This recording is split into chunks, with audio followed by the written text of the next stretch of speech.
Have you ever felt like your life is happening to you, not with you? That no matter how hard you try, you're always chasing something, a better job, a calmer mind, a deeper love, but somehow the finish line keeps moving. You scroll past perfect lives on social media, wondering what they know that you don't. You read self-help books, listen to podcasts, try gratitude journaling, meditate for a few minutes, but the chaos still creeps in. There's a low hum of restlessness you can't quite name, and a voice in the back of your mind whispering, "Is this really all there is?" What if I told you that the life you're seeking, the peace, the love, the clarity, was never out there to begin with? That all this time, you've been looking in the wrong direction, because the real answer, the one that changes everything, is already inside you. It always has been, but it's been buried under layers of fear, of expectations, of beliefs you picked up without ever questioning them. Beliefs like, you're not enough unless you achieve more. You have to struggle to prove your worth. If you let go of control, everything will fall apart. What if the opposite was true? What if your limitations aren't real? What if they're just stories, shadows on the wall of a cave you never dared to leave? And what if freedom doesn't come from doing more, but from seeing differently? In the next hour, we're not here to give you another productivity hack. We're not here to tell you to hustle harder. We're here to remember, to unlearn, to return to something ancient, yet deeply personal. We'll journey through forgotten parables, hidden truths, and quiet revelations, not to give you new beliefs, but to help you let go of the ones that were never truly yours. There's a rhythm deep within you that's waiting to be heard. A path that doesn't demand you fight for every step, but asks you to surrender to the current that's already carrying you. This is not a race. It's not a test. It's a remembering. So if you've ever whispered to the stars for something more, if you've ever looked in the mirror and known, deep down, that there's more to you than the world has seen, then this video is for you. You're not broken. You're not late. You're just waking up. And now, the journey begins. There is a moment, subtle, quiet, when something shifts inside you. Maybe it's not loud or dramatic. Maybe it's just the realization that you're tired of the noise in your head, tired of chasing things that don't fulfill you, tired of waking up each day and wondering why everything feels off. This is the beginning.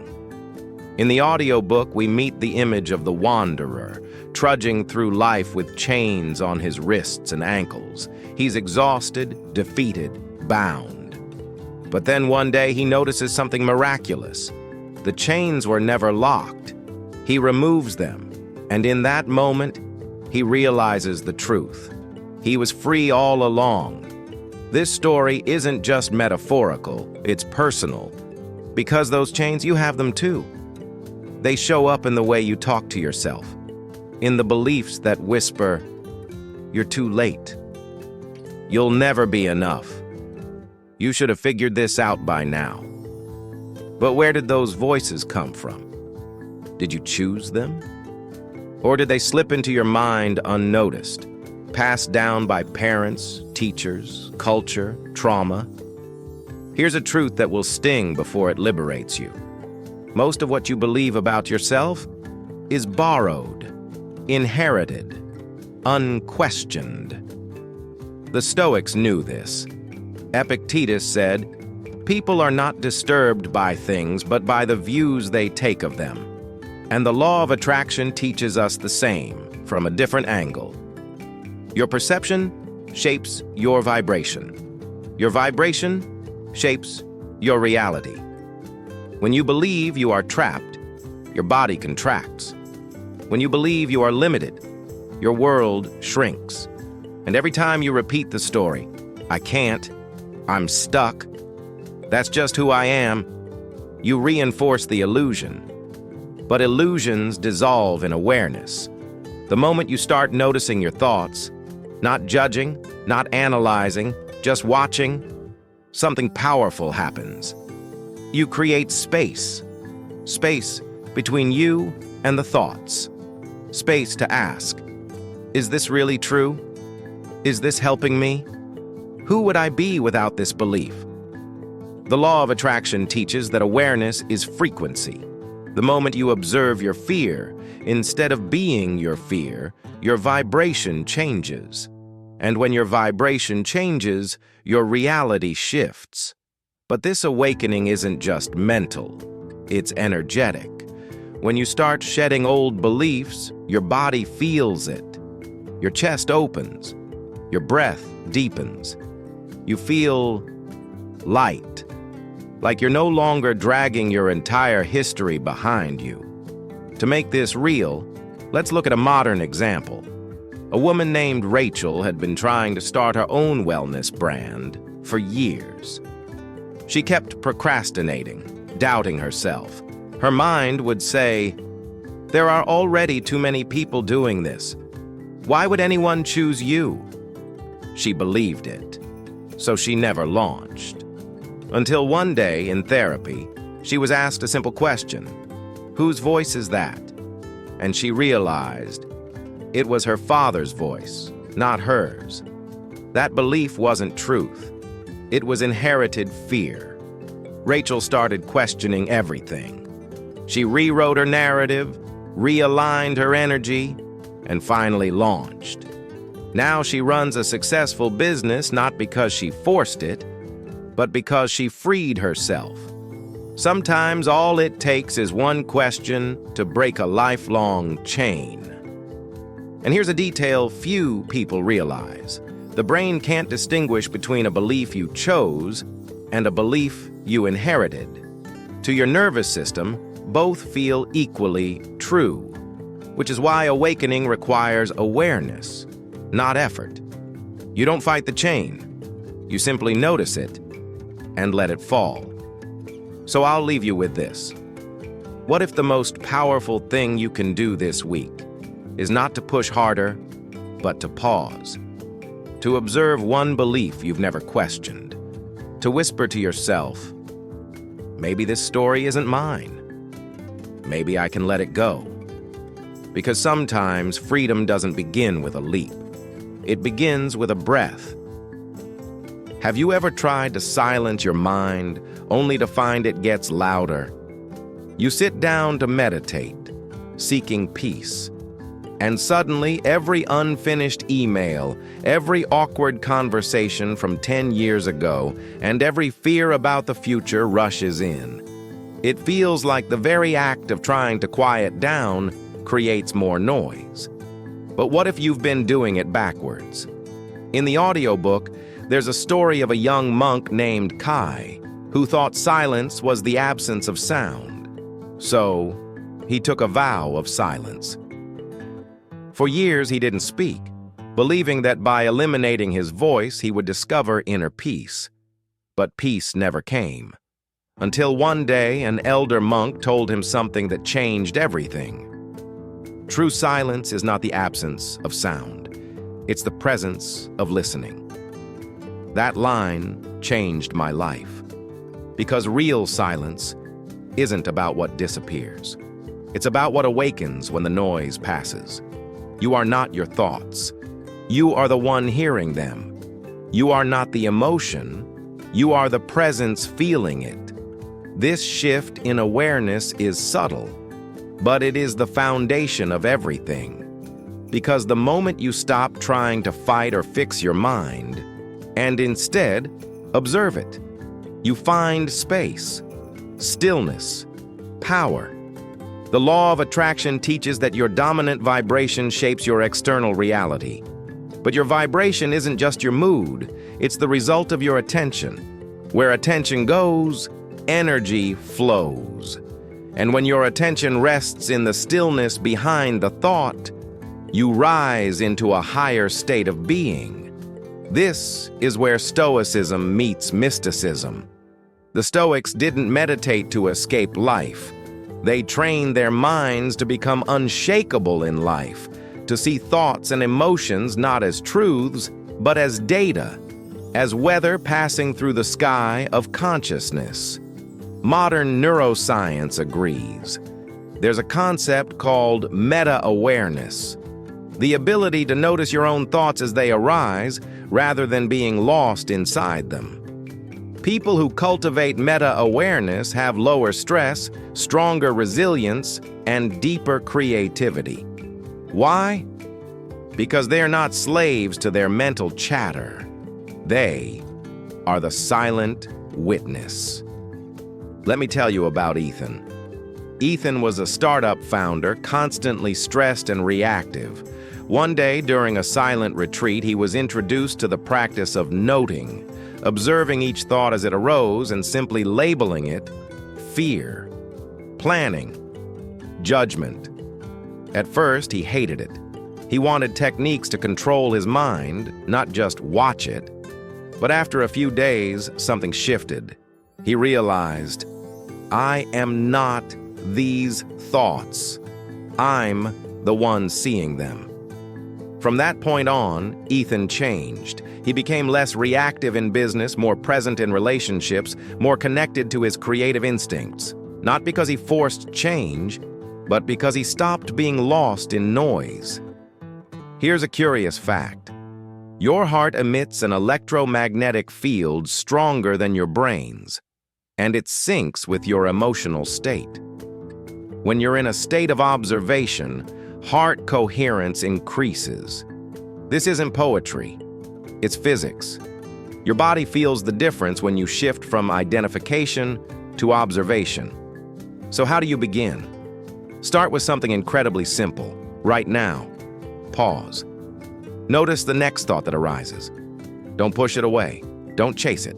Just say thinking and let it pass. Now notice the space before the next thought. That is the silent observer. That is you. You don't have to become it. You already are. As Eckhart Tolle once said, you are the sky.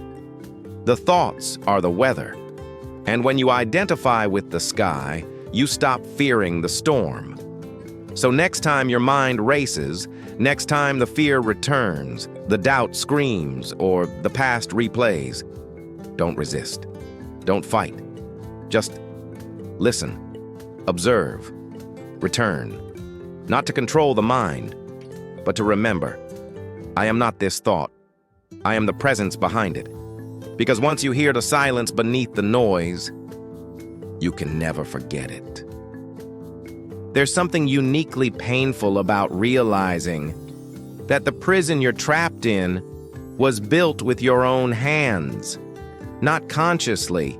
You didn't mean to. But day by day, thought by thought, you weaved a web of meaning around your life. You gave events interpretation. You attached emotions to words. You repeated certain stories so often that they became your identity. I'm the one who was always overlooked. I'm the fixer. I have to hold everything together. I'm not creative. I'm not lovable. And just like the spider in the audiobook, you woke up one day and found yourself trapped inside the very web you spun. This is the mental maze of limiting beliefs.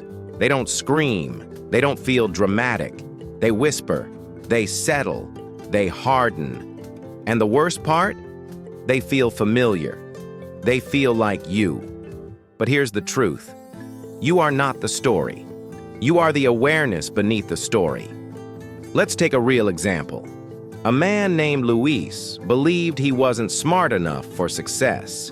His father used to say, "You're just not wired like those people." Luis carried this into adulthood. He wouldn't apply for better jobs. He'd undercharge for his services. He always almost succeeded. Then pulled back. One day, a friend challenged him. "Where did you learn that story?" Luis froze. He had never questioned it. That day, he wrote the belief on a page. "I'm not smart enough." Then next to it, "Where did this come from? Is it absolutely true? What evidence do I have against it? What would change if I dropped it?" These 4 questions changed his life. Not immediately, but gradually. And not because he forced himself to believe a new story, but because he made space for truth. This practice is ancient. The Stoics did it through journaling. Marcus Aurelius questioned his own thoughts every morning. The Buddhists call it right view. And in manifestation work, it's a foundational shift. If your vibration comes from belief, then shifting belief changes your vibration and your life. But here's a detail most people miss. Beliefs aren't just thoughts. They're emotions that have been repeated until they fossilized. You didn't just think you were unworthy. You felt it. And because you didn't know how to release the feeling, you made a home for it. The web of belief is emotional, not logical. That's why affirmations alone often don't work. If you say, "I am confident," but your body is still holding on to shame, your vibration doesn't shift. That's why awareness plus emotion equals transformation. Try this exercise. Take a sheet of paper. Write, "I believe."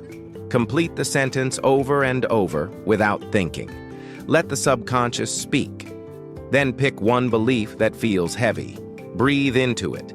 Feel where it lives in your body. Then ask, "Who would I be without this?" Pause. Don't rush to fix. Just feel the absence of the belief. That space, that silence, that's your true self. Not a role, not a reaction, just presence. Another fascinating truth. The brain's default mode network, the part responsible for your story of self, quiets down during deep meditation or flow states, which means your identity is not constant. It's optional, flexible, changeable. When you remember this, life becomes lighter because you're no longer protecting a fragile story. You're living as awareness itself, open, evolving, and real. So here's the invitation. Don't rush to fix your beliefs. Start by witnessing them. Get curious. Where did they come from? What do they protect you from? What would life feel like without them? Because every time you release a thread of that web, you don't just change your mind, you change your reality. And maybe, just maybe, you don't need a new story at all. You just need silence to remember who you were before the stories began. There's a moment, not loud, not dramatic, just a moment when you look at your life and whisper, "I don't know who I've been trying to become, but I'm tired." Not tired from working too much, but tired of holding it all together, of performing, of pretending, of chasing a version of yourself you're not even sure you chose. We grow up learning to build mirrors, mirrors made of achievements, mirrors made of beauty, mirrors made of people's praise. And slowly, we forget. The reflection is not the self. The image is not the soul.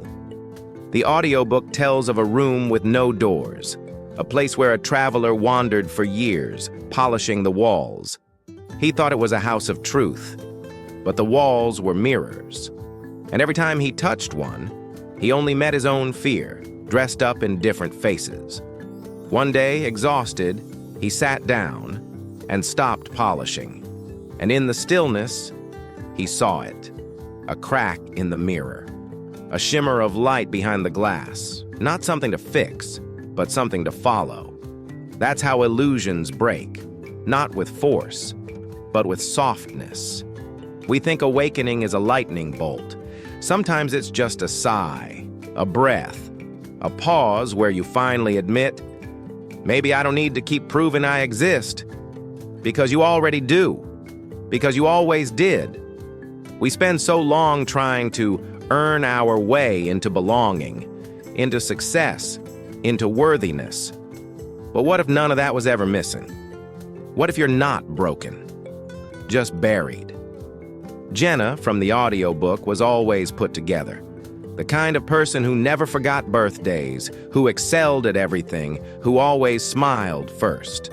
But inside, she carried an invisible rule. If I'm not perfect, I'll be left. And so she kept building the mirror. Perfect reflection, perfect life. Until one day, someone she loved left anyway. Not because she wasn't good enough, but because she never let herself be seen. That night, in the stillness of an empty apartment, she didn't cry. She exhaled and whispered, then let the mirror break. She stopped fixing, stopped performing, and in that surrender, she met herself. Not the polished version, but the one underneath. Quiet, software real. That's the paradox. We don't find truth by adding more. We find it by removing what was never real. And sometimes, the most powerful healing is to stop chasing clarity, to sit in the fog and wait for the sun to rise. There's a reason the law of attraction doesn't work when we're desperate.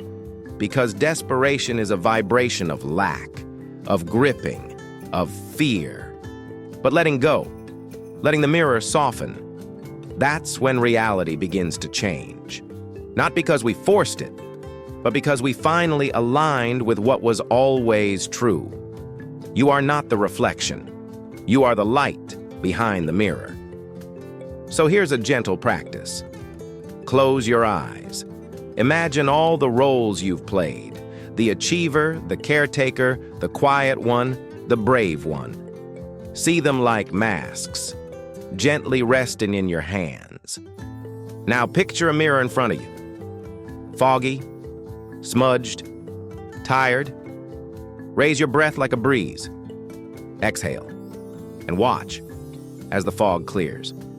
Not because you fixed it, but because you stopped trying. Behind it, not perfection, just presence, you. No more masks, no more roles, just you. Soft, still, whole. So maybe this isn't about shattering the mirror. Maybe it's about letting it go blurry. Maybe it's about closing your eyes and remembering that even without an image, you still exist. You still shine. You are still here. There's a space you've been searching for. You may not know its name, but you've felt its absence. It's the space beneath thought, the quiet beneath striving, the home beneath the chase. We call it presence, but it's older than any word. It's the soft awareness that sees before interpretation. The still center, untouched by time. And the reason life often feels heavy is because we're not living here. We live in the mind's projection, in the future we fear, or the past we replay. We live in conversations that haven't happened, in regrets we can't undo, in plans that tighten our chest just thinking about them. And all the while, now, the only real moment is waiting like a quiet friend, gently whispering, "You don't have to go anywhere to arrive." The audiobook speaks of a monk who spent 40 years chasing enlightenment. One day, exhausted, he stopped. He sat under a tree, and as he watched a single leaf fall, he felt something crack open in his chest. He wasn't enlightened. He was present, just here, with the leaf, with the breath, with the life unfolding, unfiltered. You see, presence isn't something you gain. It's something you remember. And ironically, the more you chase it, the further it drifts. Because presence is not a goal. It's the absence of needing one. Let's talk about vibration. In manifestation, Presence is the most powerful frequency because it's not lacking anything. It's complete.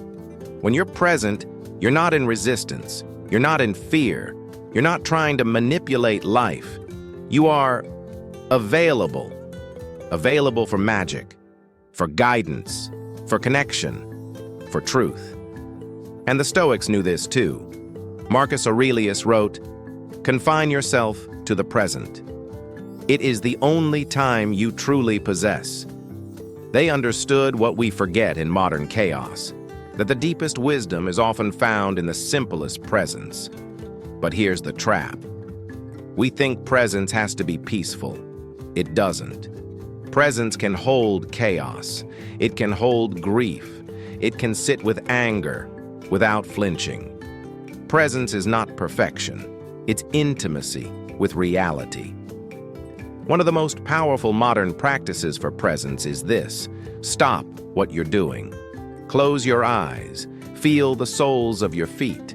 Listen to the sounds around you, not to analyze, but to receive. Now, notice your breath, not to control it, just to follow, and ask, what is here when I stop searching? Not a new answer, not a revelation, just this, just you, arrived, at last. Another secret? Presence doesn't need you to fix anything, it just needs you to stay, to stop abandoning yourself in thought, to stop chasing a better version, to realize this moment is already whole. And in that recognition, your vibration changes. Your nervous system softens. Your heart opens. Presence is the end of pretending, the end of becoming, the return to being. So if you're tired of striving, don't do more, do less. Be here. Feel the weight of your body. Feel the breeze on your skin. Feel the breath enter and leave like the tides of the ocean, constant, ancient, enough. This is the gateway, and it's not at the top of a mountain, not after 10,000 hours, not when you've healed every wound. It's here, in the beat of your heart, in the space between thoughts, in the quiet that says, you're not behind. You've simply been elsewhere. Come back. There's a sound beneath all the noise. You've heard it before, not with your ears, but with your body, with your soul. It's the quiet hum when you feel aligned, when your steps match your heartbeats, when what you think, feel, and do all speak the same language. This is your inner frequency, not something you create, something you return to. In the chaos of modern life, we lose that signal. We're tuned into everything, except ourselves. We hear the algorithm, the breaking news, the expectations of others, like static screaming in our ears. And so, we begin to forget how we sound, how we feel, what home feels like inside our own skin. But here's the truth. You were born with a signal, a frequency so pure, so unmistakable, that when you're in it, the world bends to meet you. This is the foundation of the law of attraction. You don't manifest from thought, you manifest from vibration. Not what you want, but what you are. The audiobook speaks of this often. It's not about forcing your reality to change. It's about tuning yourself to the version of you that already lives the life you desire. Imagine walking into a room filled with different radio stations. Each one plays a different version of your life. The fearful you, the doubting you, the free you, the abundant you. You don't need to fix the bad stations. You don't need to silence them. You simply choose to tune in to the one that sings your truth. And here's what's wild. You don't tune in with effort. You tune in with alignment. The moment you stop trying to become and simply start being what you already are, you shift frequency. This is where vibration meets reality, where being replaces doing, where intention replaces effort. Let me tell you about Aaron. He spent years trying to raise his vibration, meditating, visualizing, saying affirmations 50 times a day. But deep down, he still thought he wasn't enough. One day, exhausted, he sat down in silence. No mantras, no crystals, no goals, just breathe. And he asked, what if I don't need to change myself to attract what I love? What if I need to love myself to remember who I am? That moment was the click.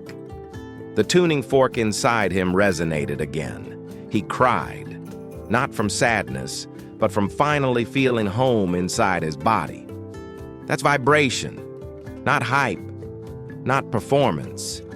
Truth. You've felt this before, haven't you? The moment when you're walking alone and suddenly the wind feels like it's with you. The moment when you speak your truth and your voice doesn't shake. The moment you look in the mirror and don't fix, you smile. That's your frequency rising. And the paradox? You don't raise your vibration to get things. You raise it to remember you don't need to chase them anymore. Because when you become aligned, the right people, experiences, and opportunities begin to resonate with you. Not because you chased them, but because you became magnetic. You don't manifest from lack. You manifest from knowing, from the quiet confidence that says, I don't need to convince life to bless me. I am already a match for miracles. So how do you reclaim your frequency? Not by trying harder, but by softening. Spend more time with what makes you feel real. Music that moves you, spaces that hold you, people who don't need you to perform, and silence. Because in silence, the signal becomes clear. Let this be your practice. Each morning, before the world speaks, tune in. Place your hand on your chest. Feel your breath, and ask, what version of me feels true today? What frequency does my soul long to live in? Not from effort, from honesty. You are not behind. You are not broken. You may just be out of tune. And tuning back doesn't take force. It takes presence. It takes love. It takes the courage to stop pretending. Because when you live in your true frequency, you no longer seek validation. You vibrate clarity. You no longer chase love. You embody love. You no longer beg life to notice you. You stand so still that life leans in.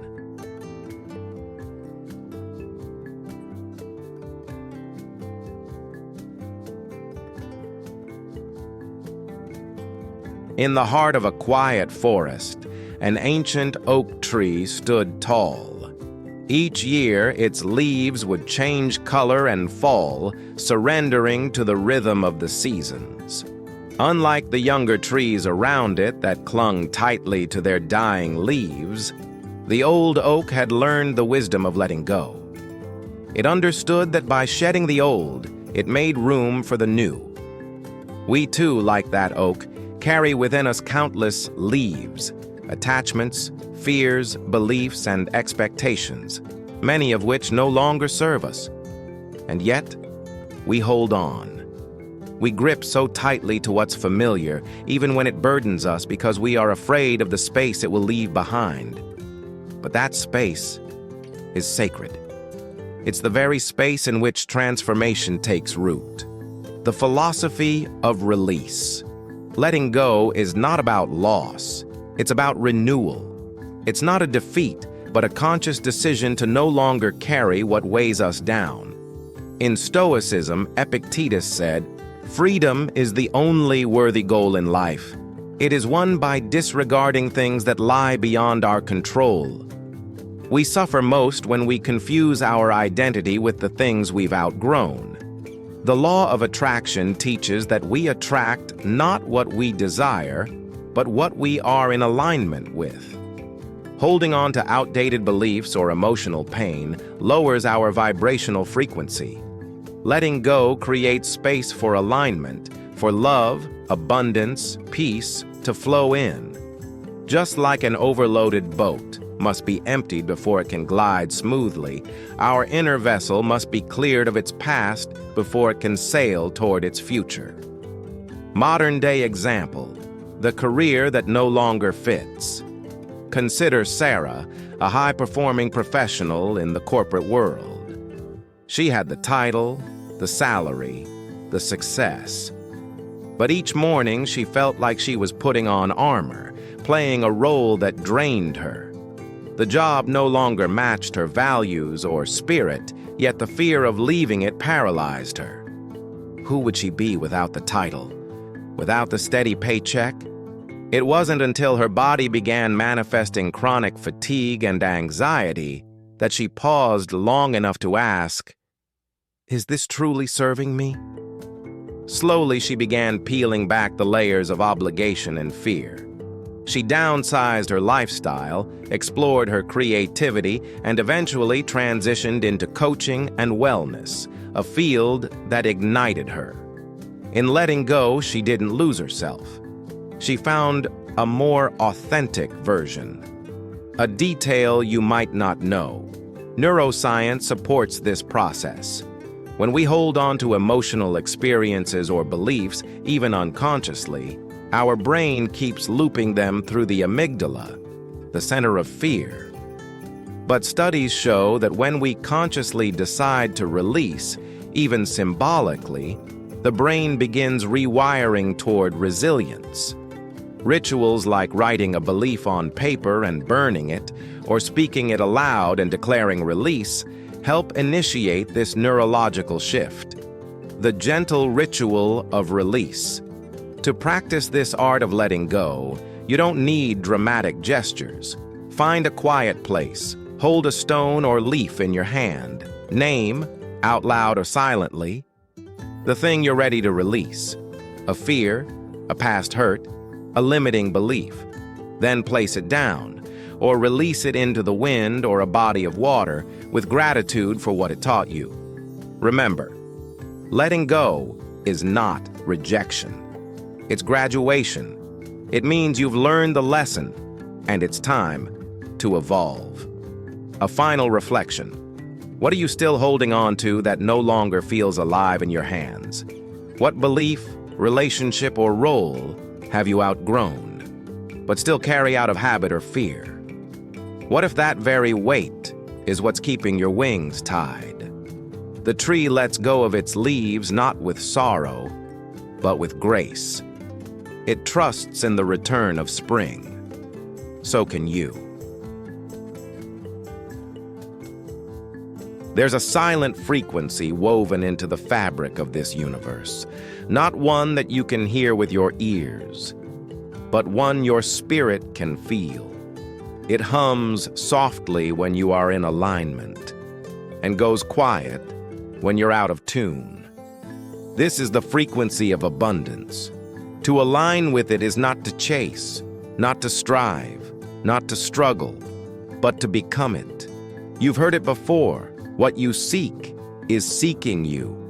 But what they don't often tell you is that you can only receive what you're ready to hold. You cannot manifest abundance from a mindset of scarcity. You cannot pull in light while gripping on to fear. The universe, indifferent yet generous, responds not to your words, but to your vibration. And that vibration, it's born from your dominant state, your beliefs, your emotions, your choices. A practical mirror, the energy you send out. Imagine this. You walk into a room full of people, and without saying a word, the atmosphere changes. Some feel drawn to you. Some feel uneasy. Why? Because your energy speaks before your voice does. Now extend that truth to your everyday life. When you feel desperate, rushed, lacking, even your best efforts seem to miss the mark. But when you act from calm certainty, everything seems to click into place. This is alignment. It's not about controlling every outcome, but about becoming a vibrational match to the reality you want to live in. What would a wealthy mind do?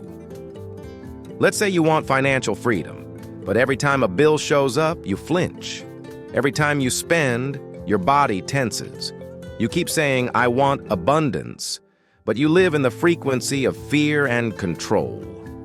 Here's the shift. Ask yourself, what would a wealthy mind do? A person truly abundant doesn't obsess over money. They flow with it. They trust it. They bless it as it comes and bless it as it goes.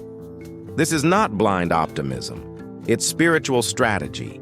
You begin to live as if abundance is your nature, because it is. And as you stop resisting, you allow. As you stop chasing, you attract. A Stoic truth, hidden in modern manifestation. Here's something most people miss. The law of attraction is not about wishful thinking. It is deeply Stoic because it requires mastery of self before mastery of circumstance.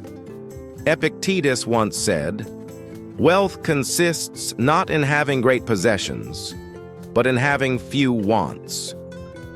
What if the ultimate trick of abundance is needing less, not to be smaller, but to be freer? When you detach from the desperate need, you rise into your natural power. You stop screaming to the universe, "Why don't I have this yet?" Instead, you whisper, "I already carry it within me." And the universe listens more to whispers than to screams. A story. Few know. The Monk and the Mirror. There's a little-known Zen tale. A young monk once asked his master, "How do I become rich in spirit and life?" The master handed him a mirror and said, "Clean this every day, not for vanity, but for clarity." The monk obeyed, confused. Months passed. Then, one day as he polished the mirror in silence, something clicked. He saw himself, not just his face, but his state, his daily thoughts, his quiet resentments, his invisible fears. It was never about the mirror. It was about becoming clean and clear enough to reflect abundance, not distort it. That's what aligning with the universe really is. Polishing your inner mirror. Your practice. Frequency calibration. Try this exercise the night before bed. Sit in silence. Let your breath slow. No music, no affirmations, just presence. Ask yourself, what am I broadcasting into the world right now? Now ask, what would it feel like if I already had what I'm asking for? Close your eyes and become that feeling. Not through fantasy, but through embodiment. Sit in that vibration for 5 minutes, undisturbed. The more you return to that state, the more your outer world begins to shift. Not instantly, but certainly. Closing reflection. The universe does not rush, and yet everything arrives in perfect time. So let this be your alignment, not in urgency, not in control, but in resonance. You don't need to become something you're not. You only need to remember who you already are. You've searched through books, teachers, experiences. You've manifested, meditated, questioned, let go. You've climbed the mountains of self-help and descended into the valleys of stillness. And now, you're here. Not at the end, but at the return. The final truth was never in the stars. It was always in you. There's an ancient pattern in all great stories called the hero's journey. In it, the seeker leaves home in search of something greater, wisdom, power, peace. And after many trials, they return home, but no longer the same. Because the real journey wasn't about what they found. It was about who they became. And now, dear listener, this is your return. You've peeled off the layers of belief, of fear, of limitation. And beneath it all, what remains is space. Not emptiness, but openness.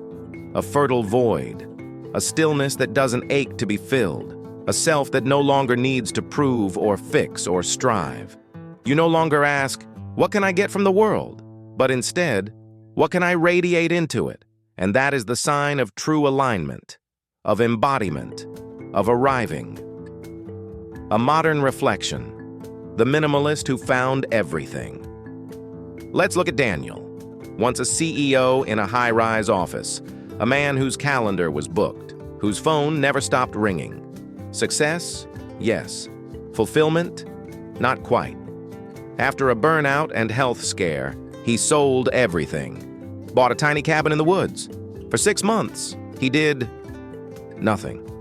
Just walked, breathed, cooked, watched sunlight move across wood floors. At first, it felt like death. Then it began to feel like life. He says now, "I thought I had lost the world, but it turns out I had only found myself." Abundance, he learned, wasn't more. It was less, with presence. Insight, few talk about. You become the vessel. One of the deepest truths of the law of attraction is often overlooked. You don't attract what you want. You attract what you are safe to hold. And sometimes the universe delays your desires, not to deny you, but to prepare your container, to soften your walls, to deepen your roots, so that when abundance comes, you don't just grab it, you honor it. You become worthy of it, not by proving, but by remembering that you already were. A gentle practice to close tonight. Don't journal. Don't visualize. Just sit in silence.